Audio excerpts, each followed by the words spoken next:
우리 오늘 성경 말씀 보시겠습니다. 성경 말씀은 에베소서 2장 1절로 5절 말씀입니다.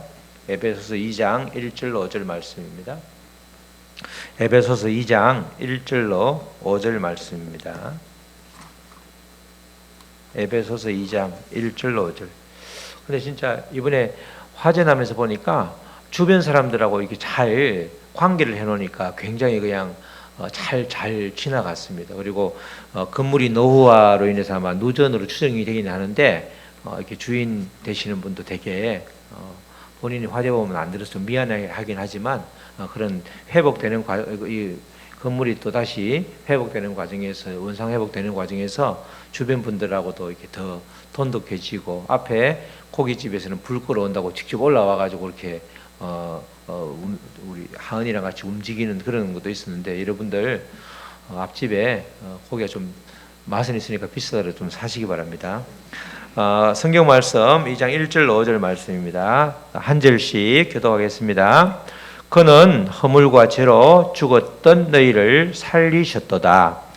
그때에 너희는 그 가운데서 행하여 이 세상 풍조를 따르고 공중의 권세 잡은 자를 따랐으니 곧 지금 불순종의 아들들 가운데 역사하는 영이라.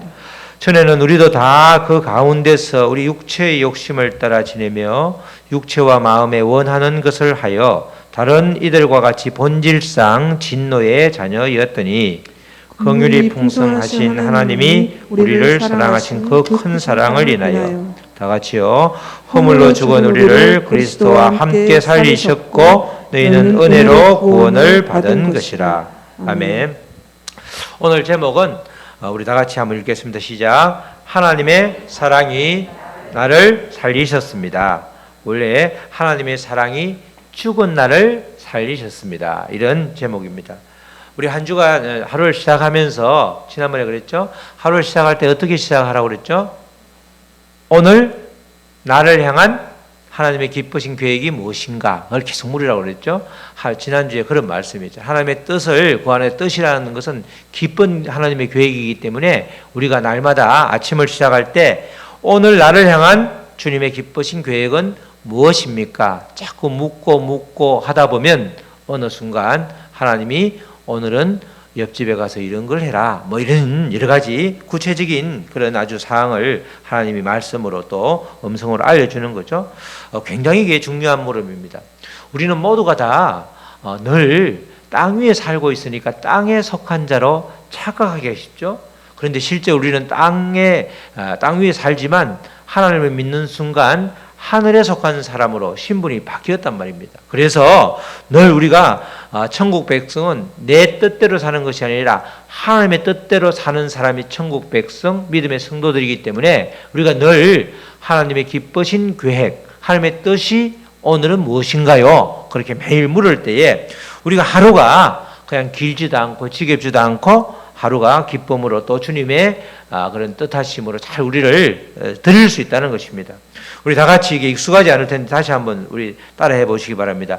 오늘은 나를 향한 주님의 기쁘신 계획이 무엇인가요?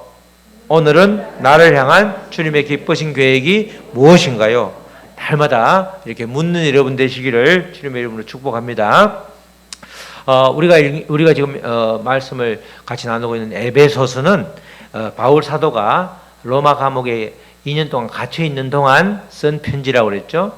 원래 바울 사도는 이렇게 그리스도인들을 핍박하다가 약 한 10년에 걸쳐서 한 10년 정도는 자기 고향 다수에서 가만히 머물다가 바나바가 안디옥 교회에 파송 가면서 말씀을 혼자서 너무 목회를 하기가 버거우니까 말씀을 가르치고 싶은데 딱 적격인 사람이 다소 바로 근처에 안디옥이라고 하는 지금은 다 그 지명이 이 터키에 있는 지명인데 다소에 가서 바울을 초대해가지고 이제 같이 사역을 하잖아요.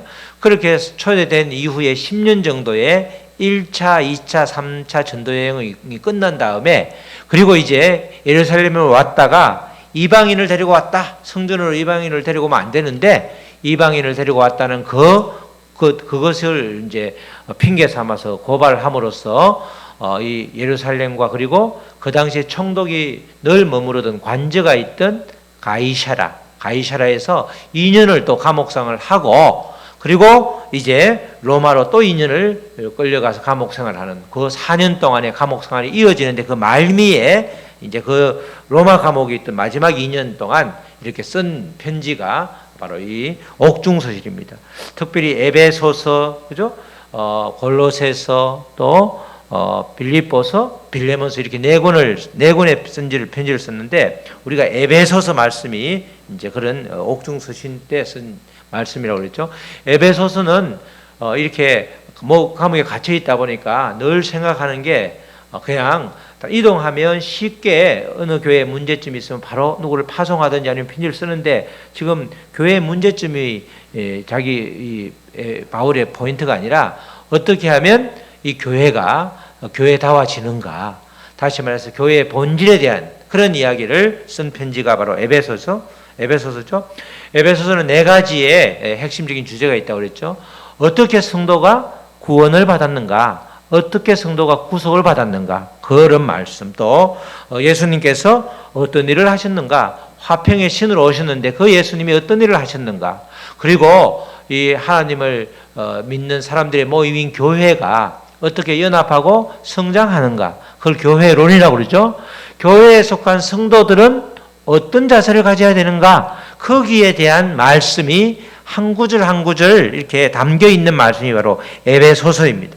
그 중에서 우리 지난주에 제목이 생각이 나시나요? 그리스도 안에 들어와 머물라. 그게 지난주에 제목이었는데 그리스도 안으로 들어와서 그리스도 안에 머물러 있는 사람이 성도인데 무려 에베소서에 그리스도 안에서란 말이 35번 나온다고 그랬죠. 그리스도 안에 머물라. 그리스도의 안으로 들어오라. 성도의 가장 기본은 그리스도 안에 머무는 것입니다. 그리스도 밖에 있을 때는 전혀 성도가 아니고 그리스도 안에 온전히 있어야 성도가 되는 거죠. 그래서 우리가 교회에서 가끔 나는 참 믿음 생활을 잘 하는 것 같은데 강단의 설교자를 통해서 정말 믿냐 이렇게 묻잖아요. 정말 믿냐? 교회 믿으니까 교회 왔지, 그죠? 여러분들 저도 믿지 않을 때는 교회 오는 게 그렇게 힘들더라고. 누가 보여? 이 춘삼월에 개나리 필 때 놀러 가는 사람은 보이는데 이게 우중충하게 앉아가지고 저는 이제 아내가 끌고 왔으니까 집에 그냥 혼자 있으면 되게 그렇고 오는 게 가정의 평화를 위해서 좋다 싶어서 왔는데 와서 주님에 대한 그런 말씀이 안 들리니까 그렇게 힘들더라고. 참 희한한 사람들이다. 이걸 좋다고 와서 앉아 있는 걸 보니까 이런 생각이 들었는데 이 주일날 지금 다 만일 제쳐놓고 오시는 여러분들 성도들이죠? 근데 묻잖아요. 정말 예수를 믿냐? 이 말은 다른 말은 뭐예요? 정말 그리스도 안에 머물러 있냐? 그리스도 밖에 양다리 걸치지 않고 온전히 그리스도 안에 있느냐? 그걸 묻는 거예요. 그게 아주 기본적인 질문에 항상 대답을 잘해야 되죠. 그렇게 물었을 때 그냥 고민 없이 바로 예, 저는 그리스도 안에 있습니다 라고 하면 성도인데 아무리 봐도 겉으로는 그리스도인인데 내가 내 중심에서 조용히 아무도 말하지 않고 나 혼자만 이렇게 딱 보는 것들 이런 게 있으니까 여러 가지 죄악 가운데 있으니까 이게 말이 쉽게 안 나올 수가 있는 거잖아요. 말을 해놓고도 이 거짓말인데 이렇게 말할 수 있다는 것입니다. 그래서 성도는 가장 기본적으로 그리스도 안에 머물러 있어야 된다. 그리스도 안에 머물러 있으면 성령님은 말씀으로 우리가 당면한 모든 문제들을 풀어주시고 해석을 해주신다는 겁니다. 우리가 인생이 고달프고 힘든 것은 나의 삶이 지금 나에게 주어진 이 환경 이게 해석이 안 돼서 그런 거죠. 우리가 지금 4층에 불이 났잖아요. 4층에 불이 났는데 이것이 해석이 안 되면 굉장히 힘들잖아요. 핑계를 다 외부에 돌리잖아요. 그런데 다시금 뒤돌아보고 이렇게 안전을 하고 조심해라. 혹시 그 사이에 또 이렇게 전체 과정을 통해서 우리가 교회가 또 제가 또 여러분들이 뒤돌아봐야 될 것은 무엇인지 이렇게 불타고 나면 아무것도 아닌 물질에 올인해가지고 정말 우리가 놓치는 것은 없는지 이렇게 여러 가지를 생각해 하게끔 하는 그런 사건이 벌어진 거죠. 그러니까 화재도 재앙이 아니라 우리에게는 얼마든지 말씀 안에 그리스도 안에 있으면 이것이 복의 근원이 되는 거예요. 쉽게 수리를 하기도 힘든데 하나님께서 완전히 좀 새롭게 바꿔주고 싶은데 건물이 오래됐으니까 전선이 누가 갈아도 갈아야 되는 거면 우리가 갈면 좋잖아. 주인이 안 갈아주면 우리가 갈아야지. 그렇게 되는데 여러분들 어떤 사건이라도 또 어떤 고난이든 말씀에 비추어서 해석이 되면 그 다음에 놀라운 평안이 임합니다. 조금 전에 이 약국에 잠시 차 때문에 좀 가니까 우리 약사님이 그러시더라고. 목사님 어떻게 그렇게 큰일을 당하는데 평안하세요? 되게 차분하게 하시더라고요. 그럼 방방 뜨면은 누가 도와주는 것도 아닌데 차근차근 해서 경찰청에도 안 된다는 거, 전선이 전혀 공사가 안 된다는 거, 1층이 화재로 인한 피해는 우리가 감당하는데 2차로 코로나로 인해서 1층에 미용실하고 약국이 문을 못 열지 않냐. 이거는 정말 내가 미안해서 못 견디겠다. 제발 좀 그걸 좀 풀어달라 몇 분 간청을 하니까 그러면 그 부분을 손상시키지 말고 선을 연결하십시오 해서 이제 어제 된 거예요. 그래서 사실은 예배를 못 드리게 되면 제가 카톡에 여차여차한 사항으로 예배를 이번 주에는 못 드리니까 그렇게 하려고 했는데 토요일 날 어제 5시에 완전히 회복돼서 인터넷까지 돼가지고 이렇게 예배를 정상적으로 드릴 수 있는 거죠. 감사하죠. 그러니까 우리가 이 말씀에 비추어서 나의 상황이 해석이 되면 놀라운 평안이 임하니까 바로 주님 외에는 결코 두려워하지 않는 그런 마음을 가지게 되는 것입니다. 미래에 대한 불안도 사실은 시선을 주님께 맞추지 않기 때문에 불안한 거죠. 하나님이 다 책임져 주신다고 약속하셨는데 내가 스스로 하려다 보니까 노후 준비도 안 돼 있고 갑자기 뭐가 있는 것도 없고 몸은 아프고 뭐 이런 여러 가지 이 불안 때문에 하나님과 상관없이 하나님을 의지하지 않기 때문에 그런 불안이 생기는 거란 말이죠. 그래서 믿음의 성도들은 반드시 그리스도 안에 머물러 있어야 되는 것이죠. 그래서 늘 우리가 고민해야 될 것은 아침에 오늘 나를 향한 주님의 기쁘신 계획이 무엇인지 물으면서 내가 오늘도 주님 안에 머물러 있어야 되겠구나. 그리스도 밖에 있는지 그리스도 안에 있는지 늘 점검하게 되면 우리의 삶이 아주 풍성하게 되는 것이죠. 오늘 본문 말씀인 에베소서 2장은 복음의 핵심이 가장 잘 요약되어 있습니다. 우리가 복음 그러면 그죠? 나를 살리신 예수님께서 다시 부활하셨다는 것, 십자가에서 주님께서 죽으시고 다시 3일 만에 부활하셨다는 게 복음의 가장 핵심인데, 그래서 그것을 이제 베드로는 주는 살아계신 내가 누구냐 했을 때 예수님은 주님의 아들이다 이렇게 고백을 했잖아요. 오늘 본문 말씀은 우리가 어떻게 우리의 존재가 어떤지, 그래서 우리가 어떻게 구속을 받았고 하나님은 어떤 역할을 하셨는지, 그 예수님은 어떻게 우리에게 우리를 위해서 일하셨는지 그것을 짧은 말씀 가운데 잘 보여주고 있습니다. 우리가 그리스도를 만나기 전에는 어느 누구도 사실 예수님 편에서 보면 아무런 소망이 없던 사람이었습니다. 우리가 실체가 어떤지, 우리가 어떤 사람이었는지, 우리가 그리스도 밖에 있을 때 우리는 어떤 실체를 가지고 있었는지 그 말씀을 아주 짧게 요약해 놓은 말씀이 1절과 3절 말씀입니다. 우리들의 실체가 어떤지 1절과 3절을 한번 다시 읽어보겠습니다. 그가 우리죠. 그는 우리가 아니라 그는 예수님은 허물과 죄로 죽었던 너희를 살리셨도다. 허물과 죄로 죽을 예정이 아니고 이미 죽은 우리를 살리셨도다. 그때에 우리는 그죠? 그 가운데에 허물과 죄 가운데 행하여 이 세상 풍조를 따르고 공중의 권세 잡은 자 마귀 사탄의 앞잡이가 되어서 그들을 따랐으니 곧 지금 불순종의 아들들 가운데 역사하는 영이라. 우리가 불순종의 아들들이었다는 겁니다. 그때는 다 예전의 이야기죠. 그리스도 밖에 있을 때, 예수님을 알지 못했을 때를 그때의 전에는 이렇게 표현을 하고 있는데, 우리도 다 그 가운데 우리 육체의 욕심을 따라 지내며 육체와 마음의 원하는 것을 하여 다른 이들과 같이 본질상 진노의 자녀라.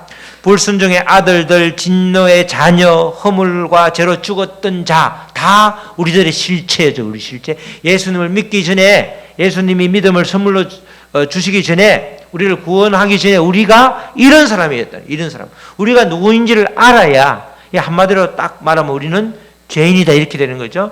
우리가 누구인지를 알아야 그 은혜가 더 크게 느껴진단 말이죠. 나는 착하게 살았고, 나는 법 없이 살았고, 나는 선행을 참 예수를 믿기 전에도 참 주변 사람들에게 잘했기 때문에 별로 하나님 앞에 거리낄 것이 없다라고 하면 그 구원이 별로 은혜로 다가오지 않는다는 거죠. 우리의 실체가 이런 사람이에요. 이런 사람. 그러니까 믿기 전에 이것을 이제 다른 말로 이방인 이렇게 말하는데, 이방인의 상태의 특징을 아주 잘 요약을 해놓고 있습니다. 허물이라는 것은 개인적인 죄과를 뜻하고, 죄는 하나님과의 관계에서 원래 관역을 벗어난다 이런 뜻이니까 하나님을 벗어나는 것을 의미하는데, 여기서는 같은 뜻으로 그냥 죄다 이렇게 보면 되죠. 허물과 죄로 죽었다는 말은 이미 죽었기 때문에 이 말은 영적으로 죽음의 상태에 있었다 이 말입니다. 육은 우리가 살아있잖아요. 영적인 의미로 죽음의 상태에 있었다. 하나님께 대한 불순종으로 살아가는 사람, 하나님께 전혀 순종하지 않고 하나님의 말씀을 전혀 모른 채로 불순종으로 살아가는 상태를 바로 허물과 죄로 죽었다 이렇게 표현을 하고 있습니다. 바로 이런 사람들을 이방인이라고 그러죠. 어떤 이런 사람들은 하나님을 눈으로 볼 수도 없고 하나님의 말씀을 들어도 들을 귀를 가지고 있기 때문에 이해가 안 되는 것입니다. 하나님의 말씀이 이해가 또 되지도 않고, 또 이렇게 하나님을 볼 수도 없고, 영적인 눈도 영적인 귀도 닫혀서 전혀 말씀이 들리지 않는 그런 사람들을 바로 죽은 사람이다 이렇게 표현을 하죠. 우리가 2절 3절은 읽었던 2절 3절은 이 허물과 죄로 죽은 사람을 구체적으로 아주 한 번 더 들어가서 이렇게 설명을 자세하게 하고 있습니다. 2절에 그때는, 3절에 전에는 모두가 다 예수 그리스도를 알지 못하던 때를 의미하죠. 예수 그리스도를 알지 못하던 시절에는 우리 모두가 다 이 세상 풍조를 따랐다는 거예요. 이 세상 풍조는 그때도 지금도 악한 시대를 의미하는 거죠. 하나님을 부인하는 세태를 의미하는 겁니다. 그 당시 에베소 교회도 아담의 신전으로 인해서 여사제들이 낮에는 성전에서 일을 하다가 밤에는 전부 다 내려와 가지고 몸을 파는 그런 아주 엄란한 도시였는데, 그러다 보니까 그 당시에도 세상 풍조를 따르며 살았던 사람, 그것을 악한 시대의 사람이라고 하고, 우리도 마찬가지로 지금 우리나라도 말로 다 할 수 없이 어찌 보면 험악한 세월이잖아요. 우리가 상상할 수도 없는 일들이 아이들 중고등학교에도 일어나고, 여러 가지 어른들 세계에서도 정말 어떻게 보면 입에 담을 수 없는 부끄러운 일들이 굉장히 많이 일어나고 있죠. 이런 세태를 따랐던 사람들이 우리라는 거예요. 나는 나 혼자 깨끗이 산 것이 아니고 그리스도를 몰랐을 때는 이 세상 풍조를 따랐던 사람들이 우리들의 실체라는 거죠. 그런 사람들은 바로 또 공중의 권세 잡은 자를 따랐다라는, 공중의 권세 잡은 자는 누구죠? 마귀 사탄을 이렇게 표현하는 거예요. 그러니까 예수 그리스도를 만나기 전에는 우리가 누구의 손아귀? 마귀의 손아귀에 있었다는 거죠. 마귀의 손아귀에 있으니까 마귀의 종로를 할 수밖에 없는 거죠. 마귀 사탄은 하나님을 대적할 뿐만 아니라 끊임없이 우리를 유혹하는 그런 아주 특별한 능력과 권세가 있습니다. 마귀가 슬슬 유혹하기 시작하면 눈에 보이지 않게 마음을 미혹하게 하고 이렇게 흔들면 이 제대로 복음이 확실하지 않으면 견디기가 쉽지 않죠. 신천지만 와도 우리가 쉽게 넘어지잖아. 구원파가 너 몇 날 며칠 구원받았니? 라고 하면 우리가 그 날짜를 우리가 세례 받은 날도 까먹는데 어느 날 그때 부활절에 세례를 받았다 이거만 알지 그때 매월 며칠인지 정확하게 모르는데 구원 언제 받았어? 날짜 모르잖아. 너 구원받은 거 아니야 이러면 거기도 미혹한다니까. 항상 우리가 때를, 하나님이 오시는 때도 그렇고 모든 때를 하나님만 아실 때가 많은데 딱 특정해서 말을 하면 우리가 말을 못할 때가 있죠.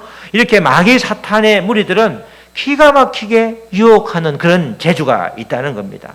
그런 마귀 사탄에서, 마귀의 손아귀에서 벗어날 수 없었던 존재가 바로 우리들인데, 그것을 불순종의 아들들 이렇게 2절에서는 표현을 하고 있죠. 마귀와 같은 악한 세력들은 이런 불순종의 아들들 안으로 들어가서 그들을 마음대로 조종하는 겁니다. 마음대로 조종하니까 전혀 겉보기는 멀쩡하지만 그 사람이 하는 행동은 우리가 보통 때 그 사람과는 도저히 이렇게 연결시킬 수 없는 그런 악한 짓을 하는 경우가 많을 우리가 보게 되는 것입니다.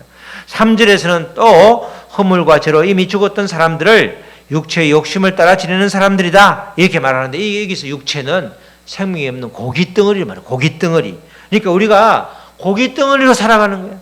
우리가 생명이 없는 존재로 살아가는 게 바로 허물과 죄로 이미 죽었던 사람이자 그리스도 밖에 있을 때에 우리를 이렇게 말하는 것입니다. 육체의 욕심을 따라 사는 사람은 타락한 인간의 본성대로 사는 사람이고, 허물과 죄로 영적인 눈이 완전히 닫힌 사람을 이렇게 구체적으로 표현을 하고 있는데, 이 3절은 이런 사람들을 일컬어 본질상 진노의 자녀다. 본질상, 이 말은 나면서부터 진노의 자녀다. 우리는 그러니까 나면서부터 선한 자가 아니라 진노의 자녀, 그러니까 심판받을 대상이었다는 것입니다. 이렇게 아무런 소망이 없던 사람들이 바로 우리라는 거야. 1절, 2절, 3절은 주님을 알기 전에 우리가 어떤 사람인지 객관적으로 표현을 하고 있는, 객관적으로. 아, 우리가 이런 사람이구나. 우리가 인정하면 되는 거예요. 아, 내가 이런 사람이었구나. 나는 좀 착하게 살았고, 주변에 선한 영향을 미쳤고, 부모한테도 잘했고, 형제들한테 맞으로서 정말 이제까지 평생을 그렇게 다 바쳤는데, 그런데 이 1, 2, 3절을 읽어보니까, 그럼에도 불구하고 내가 소망 없던 사람이고 정말 악한 사람이다. 나의 실체가 깨달아지면 이제 하나님의 놀라운 은혜가 보이기 시작하는 거죠. 이렇게 1, 2, 3절에서는 우리가 이런 존재라는 객관적인 모습을 보여준 다음에, 그러면 4절, 5절은 뭐가 나오겠어요? 바로 기적적으로 하나님이 우리를 살리셨다. 그죠? 죽은 우리를 살리신 거예요. 죽은 자를 살린 게 기적이죠? 그게 4절, 5절 말씀이에요. 4절, 5절 말씀을 보면, 4절, 긍휼이 풍성하신 하나님이 우리를 사랑하신 그 큰 사랑을 인하여 허물로 죽은 우리를 그리스도와 함께 살리셨고 너희는 은혜로 구원을 받은 것이라. 이 4절, 5절 말씀은 복음의 핵심에 대해서 이야기하는데, 복음의 핵심 중에서 특별히 세 가지 기적적인 현상을 우리에게 알려주고 있죠. 우리를 향한 하나님의 놀라우신 은총을 이렇게 4절, 5절에서 설명하고 있습니다. 먼저 5절부터 보면, 우리가 하나님은 첫째로 5절에 허물로 죽은 우리를 그리스도와 함께 살리셨다는 것입니다. 하나님은 그리스도뿐만 아니라, 하나님은 그리스도도 살리셨죠. 그 예수님을 부활하게 하심으로써 완전한 그리스도가 되게 하셨잖아요. 하나님은 그리스도를 뿐만 아니라 우리도 살리신 거예요. 우리도 십자가에서. 그래서 우리는 그리스도와 완전한 연합을 한 사람이잖아요. 그래서 예수 그리스도는 다른 나하고 별개의 사람이 아니고, 별개의 분이 아니고 나하고 연합된, 내가 예수를 주로 고백하는 순간, 하나님을 믿는 순간 나와 연합된 사람이에요. 그 하나님께서 그리스도뿐만 아니라 우리도 살리셨다. 이 말은 그리스도와의 완전한 연합을 의미하면서 그리스도 안에 온전히 머무는 것이 바로 하나님과 연합하는 비결이다. 그것을 알려주는 거죠. 하나님은 이미 죽은 우리를 살리신 것입니다. 죽은 자가 살아난 것이죠.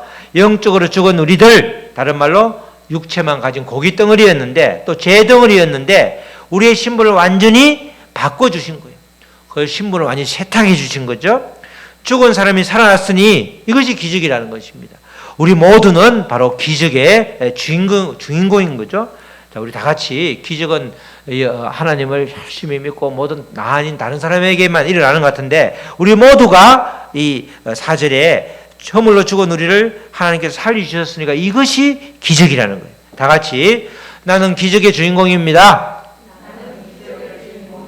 나는 기적의 주인공이에요. 나가 옆에 있는 분 말고 내가 바로 기적의 주인공이라는 거예요. 맞죠? 우리 모두는 기적의 주인공입니다. 정말 죽은 우리가 다시 살아왔으니 이것만큼 기적이 없는 거죠. 둘째로는 5절 뒤에 가로 안에 있는 것 말씀처럼 은혜로 구원을 받은, 이것도 기적이라는 거예요. 우리의 구원은 우리의 행위가 아니라 하나님의 일방적인 은총의 선물이죠. 우리의 행위면 기적이 아니죠. 내가 정말 밤을 새고 정말 뼈를 깎는 그런 고통을 겪으면서 주님을 그렇게 내 행위로 기쁘게 해드려서 그 대가로 구원을 받았다고 그러면 우리는 나의 공로로 구원을 받은 것이지 기적이 아니죠. 그런데 우리의 행위가 아니라 우리는 아주 하나님께서 선물로 이렇게 구원을 베푸신 것입니다. 우리들이 행위로 구원을 받지 않고 하나님의 선물로 구원을 받은 것, 이것은 정말 큰 기적이 아닐 수 없죠. 우리가 행위로 구원을 받는다고 그러면 이 지구상에서 구원을 받을 사람이 아무도 없습니다. 하늘의 별을 따는 것보다 더 어려운 게 바로 이 구원인데, 이 놀라운 사건이 우리 모두에게 너나 할 것 없이 우리 모두에게 이렇게 임한 것, 이것만큼 기적이 없는 것입니다. 그런데 죽은 우리를 살리시고 은혜로 구원을 받게 하신 것, 이것을 어떤 경우에 오해하는 사람이 있는데, 이런 경우는 천국 갈 때 필요하니까 예수님이 돌아가시기 전에 우편 강도처럼 이 세상 재미있게 살다가 마지막 죽기 직전에 예수를 믿으면 우리는 이렇게 살고 또 구원을 받았으니 천국 가는 거 아니냐, 이렇게 생각할 수 있다는 거죠. 그래서 하나님께서는 그런 생각이 부질없는 생각이다. 예수를 늦게 믿는 게 복이 아니라 예수를 한 살이라도 일찍 믿는 게 복이다. 그걸 알려주려고 이제 4절 말씀을 주는 것이죠. 우리가 간증하시는 분 그러죠.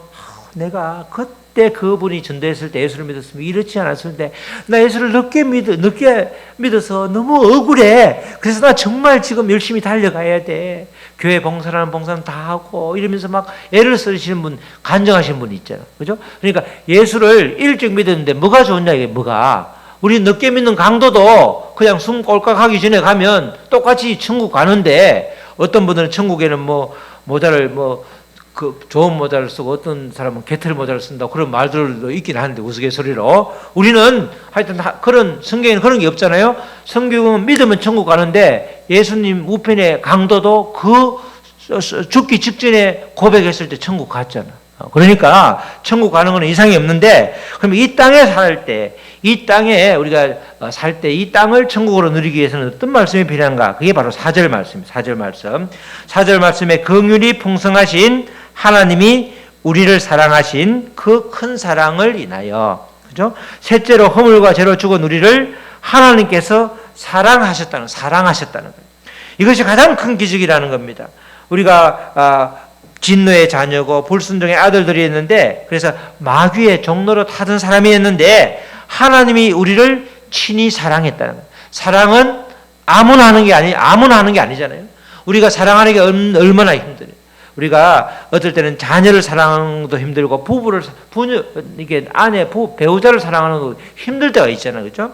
그런데 이 하나님께서 정말 우리가 객관적으로 본질상 진노의 자녀여 불순종의 아들들이여 허물과 죄로 죽은 사람인데, 영적으로 완전히 매장된 사람이 있는데 그걸 꺼내서 살려주시고 이렇게 우리에게 관심을 가져주시는 것은 긍휼이 풍성하신 그 하나님께서 우리에게 큰 사랑을 베풀어 주셨기 때문에 가능한 일이고, 이것 때문에 우리가 하나님과 소통이 이루어지는 거죠. 사랑하는 사람은 뭐만 봐도 알 수 있죠? 눈빛만 봐도 알 수 있잖아요. 하나님이 늘 눈빛을 우리에게 맞추는데 우리는 피하잖아요. 우리가 대화를 할 때 보면, 상담을 하고 대화를 할 때, 그죠? 이렇게 특별히 자녀도 그렇잖아요. 죄 지은 게 없으면, 잘못한 게 없으면 엄마 아빠 눈을 이렇게 보잖아, 이렇게. 그런데 지가 잘못한 게 있으면 자꾸 눈을 이렇게 깔고 이 엉뚱한 데를 보잖아요, 그죠? 우리가 다른 이 면접을 볼 때도 마찬가지죠. 그분의 눈을 너무 딱 부러지면 그렇지만 이렇게 눈을 자연스럽게 봐야지 되는데, 이렇게 여러 가지 자존감이 낮든지 아니면 꾸지람을 많이 들어서 늘 그냥 이렇게 주눅이 든 사람은 계속 고개를 숙이고 있잖아. 그죠? 근데 하나님은 우리에게 늘 눈빛을 맞추는데 우리가 자꾸 그냥 우리 스스로 생각해서 눈을 피할 뿐이지, 하나님은 우리를 계속 우리에게 눈길을 주고 24시간 우리를 기억하시기 때문에 눈길을 떼지 않으시잖아. 그렇게 하나님은 우리에게 그 정도로 우리를 사랑하는 거죠. 그래서 하나님의 그 사랑 때문에 하나님과 소통하고 하나님과 동행하는 이 엄청난 기적 때문에 우리는 날마다 예수를 믿는 것, 예수님을 미리 이미 안 것이 최고의 복이고 기적이라는 것입니다. 사랑하는 성도 여러분, 천국은 죽고 난 이후에 맛보는 세상이 결코 아니죠. 천국은 늘 지금 여기에서 누리는 것입니다. 다 같이 천국은 지금 여기에서 누리는 것이다. 지금 여기야, 지금 여기. 전에 이 땅에서 천국을 누리지 않다가 죽으면 천국 간다고 천국 가기만 소망하는 게 아니고, 이 땅에서 천국을 누려야 되는데, 그러려고 그러면 하나님이 우리를 얼마나 사랑하셨는지 그것을 깨달으면 이 땅에서 천국이 누려지는 거죠. 긍휼이 풍성하신 그 하나님의 사랑 때문에 우리 모두는 하루하루를 살아가고 있는 것입니다. 하나님이 없는 세상, 그리스도 밖에 있던 삶을 생각할 때 그때는 천국이 아니었죠. 그때를 바로 우리는 지옥이라고 그러는 거예요. 지옥이라. 이제 성도의 삶을 살고 있는 우리는 긍휼이 풍성하신 그 하나님의 사랑을 날마다 힘입어서 그 사랑으로 날마다 살아가는 거죠. 사랑의 힘으로 살아가는 거예요.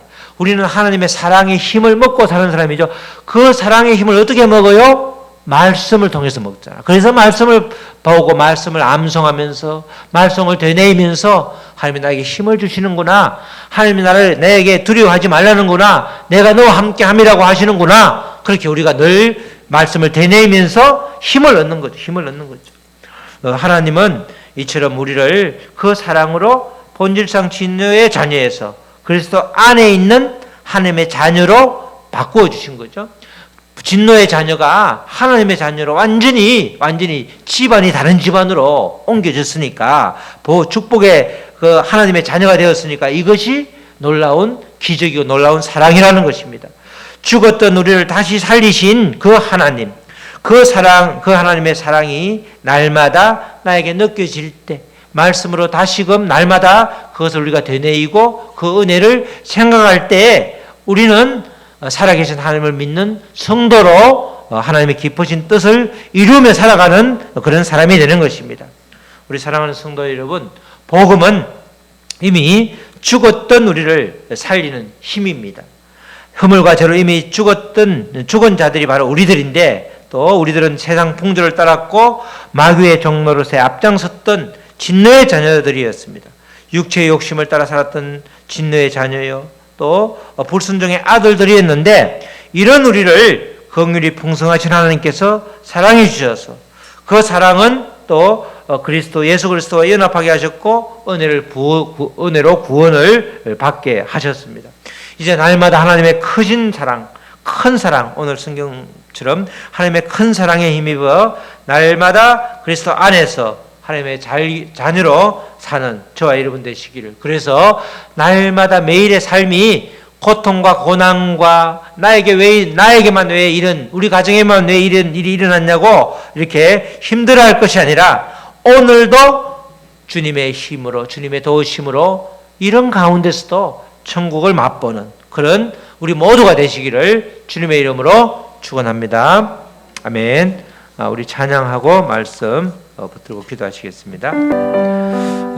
하나님의 사랑이 죽은 나를 살리셨습니다. 하나님의 그 큰 사랑을 날마다 힘입어 살아가기를 원합니다. 우리에겐 주님의 큰 사랑이 날마다 느껴질 수 있도록 말씀 가운데 기도 가운데 날마다 우리를 이끌어 주시옵소서. 다 같이 우리 소리 내어서 기도하시겠습니다. 하나님 아버지 감사합니다. 정말 우리의 심체를 아버지 알게 하시니 감사합니다. 허물로 죄로 이미 죽은 사람이었고 세상 풍조를 따랐고 마귀의 앞잡이 노릇을 서슴없이 하였고 진노의 자녀들이었습니다. 불순종의 아들들이었습니다. 그러나 육체의 욕심을 따라 여전히 살고 있는 우리 진노의 자녀의 모습을 아버지 우리가 보여주고는 있지 않는지 뒤돌아보게 하시고 결국 아버지 그리스도 안에 있지 않고 그리스도 밖에서 헤매고 있지는 않은지 아버지 우리를 뒤돌아보게 하여 주시니 감사합니다. 이제는 아버지 우리가 긍휼이 풍성한 하나님의 그 사랑으로 온전한 구원받은 자로서 정말 날마다 그리스도 안에서 주님의 자녀로 살아갈 수 있도록 주여 도와주시옵소서. 아버지 여전히 아버지 옛사람의 모습으로 아버지 돌아가려는 그런 아버지 우리가 아니라 이제는 새 사람으로 그리스도 안에서 온전히 아버지 죽은 나를 살리신 그 하나님을 찬양하며 살아갈 수 있도록 주여 도와주시옵소서. 아버지 우리가 하나님의 사랑으로 인해서 아버지의 말씀을 아버지 깨닫게 하는 또 아버지 성령님의 도우심으로 아버지 우리가 아버지 날마다 새 힘을 주시는 그 하나님의 의지하여 힘입어 살아갑니다. 우리를 인도하여 주시고 고통 가운데 신음하는 우리들의 신음소리를 들어주시고 주님께서 친히 해결하여 주셔서 아버지 이제는 아버지 내 힘이 아니라 주님이 하심을 아버지 목도하며 아버지 주님을 찬양하는 우리의 삶이 될 수 있도록 인도하여 주시옵소서. 하나님 아버지 감사합니다. 주님께서 함께하여 주셔서 정말 아버지 복음으로 아버지 늘 아버지 무장된 우리가 될 수 있도록 도와주시옵소서.